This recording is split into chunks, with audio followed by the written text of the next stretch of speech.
Pag-usapan po natin ngayon itong mga bayarang DDS vlogger mo.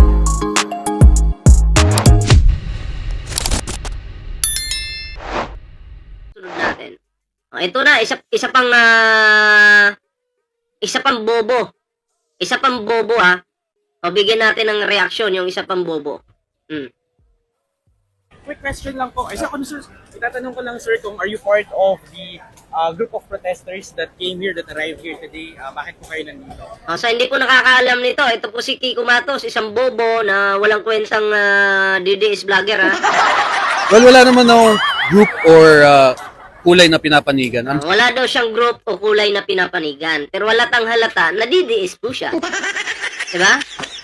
Kasi anti-corruption daw siya, gusto niya. Pero ang target nila, pabagsakin si Pangulong Bongbong Marcos.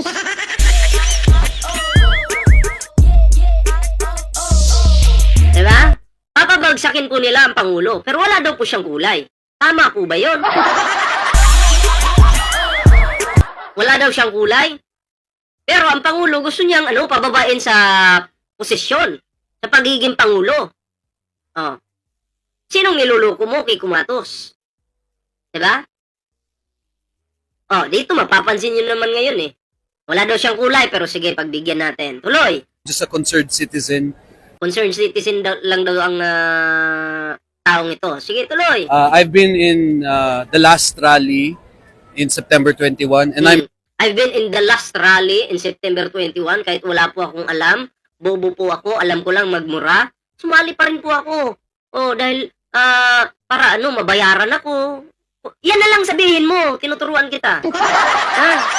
Kampi ako sa mga DDS. Kakampihan ko mga DDS kasi, mahilig magbayad yung DDS eh. Diba? Mahilig magbayad. So, kakampihan ko na lang itong DDS kasi ang naghahabol ng kapangyarihan, yun yung mahilig magpakawala ng pera. Ngayon, tanong ko sa inyo, bakit magbabayad yung administrasyon? Nasa posisyon na nga eh. Ang magpapakawala po ng pera niyan, yung naghahabol ng kapangyarihan na gustong patalsikin ng Pangulo. Yung naghahabol po yung magpapakawala ng milyong-milyong pera. Nagigets nyo? Ngayon, kung ako yung Pangulo, bakit ako magpapakawala ng pera kung nasa posisyon ako? Ano sa tingin nyo? Di ba? Nakukuha nyo po yung ating ibig sabihin? Ayan sa mga bagong pasok dyan. Huwag kalimutan mag-like, share, subscribe para naman po maging updated kayo sa lahat ng mga uploads natin. Ayan. Ayan kalimbangin nyo lang yung TikTok natin dyan. Facebook page. Ayan, Ballpoint Man 2.0. Isa lang naman po yung pangalan. Diba? Tuloy natin. I'm here also to document for my own channel. So, nandiyan ka lang para kang nagbablog ka dyan sa mga nangyayari sa rally, okay? Pwede naman, lahat naman, pwedeng gawin yan. Pero, dapat, wala kang tinitingnang kulay. Pero, malinaw dito, kahit naka-brown ka, kulay kulay green ka, kulay tae ka. But in support na rin against corruption, in support. Ayan maliwanag in support against corruption. Diba?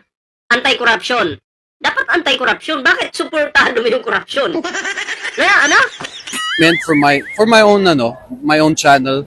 But in support na rin against corruption. Against corruption, okay? Tapos? In support against mga tiwaling... Ayan. Sinasabi mo, in support against corruption, okay? Pero, ang target nyo talaga dito, pababain si Pangulong Bongbong Marcos. Wala naman kayong may pakitang resibo ng Pangulo talaga yung talagang nangunguna dito sa corruption na to.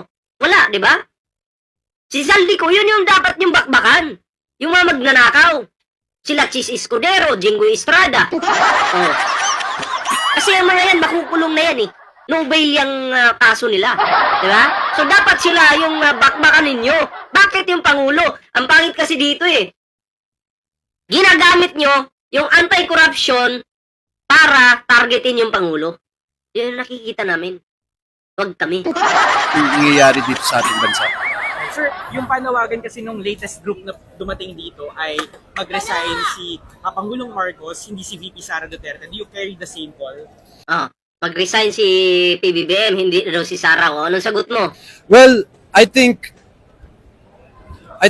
yeah. I think, yeah. You think, yeah. Hindi ka sure. Hindi ka sure. Dapat, pumunta ka dyan, sigurado ka. Ano ka ba talaga? Diba? Dapat sure ka kung kailangan ba talaga mag-resign ng Pangulo. Bakit I think? Parang nagdadalawang isip ka pat hindi mo alam yung isasagot mo. Oh. Ang hirap, ang gulo mo. Grabe. Sa tingin ko, dapat lang siya mag-resign. Kasi Sa tingin niya, bakit? sa lahat ng bagyong dumaan, sa lahat ng nasalanta sa flooding, Mm. who are we to blame? Mm. Hindi yung administrasyon niya lang. Oh. Dahil hindi napigilan ng Pangulo, ganun. Samantala yung corruption sa flood control, lumala nung panahon ni Digong. Diba? Pag upo ni Pangulong Bongbong Marcos, inaayos. Siyempre, hindi naman agad maaayos yan. Dahan-dahan yan. Diba? Alam mo, Kiko Matos, bobo ka talaga eh. Totoo yan, bobo talaga itong taong ito. Diba? Hindi nag-iisip eh. Isip-isip din. Huwag na magpakalbo para hindi malamigan yung utak. Pero at the same time, in my opinion, I don't think he's gonna resign. Kasi I don't think aaminin, pag nag-resign siya, kumbaga parang inaamin na niya eh. Bakit siya magre-resign? Diba? Eh tama ka naman talaga, hindi siya magre-resign. Oh. Pinipilit niyong pababain na si PBBM ngayon para si Sara na yung pumalit. Bakit? Hindi na po ni Sara Duterte maaantay yung 2028 na yan. Kasi pag tumakbo po siya ng 2028 na yan, hindi po siya mananalo. Okay? At pag nangyari po yun, yari po sila sa ICC. Diba? Yari po sila. Oh, paano na yun?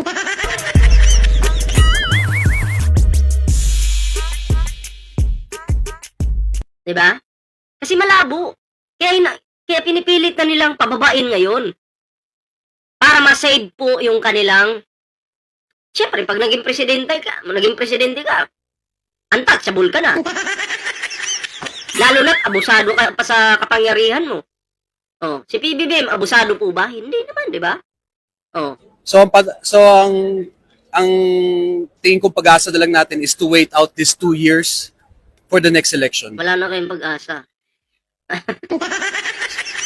And sa inyong palagay, VP Sara Duterte shouldn't resign? Is that ganun po ba inyong pananaw? I can't say much about VP Sara, but ang opinion ko is pag siya ang naging presidente, I'm sure ipapakulong niya ang lahat ng involved dito sa flood control scandal. Papakulong niya lahat o papalayain niya? Ano sa tingin mo? Papakulong o papalayain? Baliktad ka yata eh.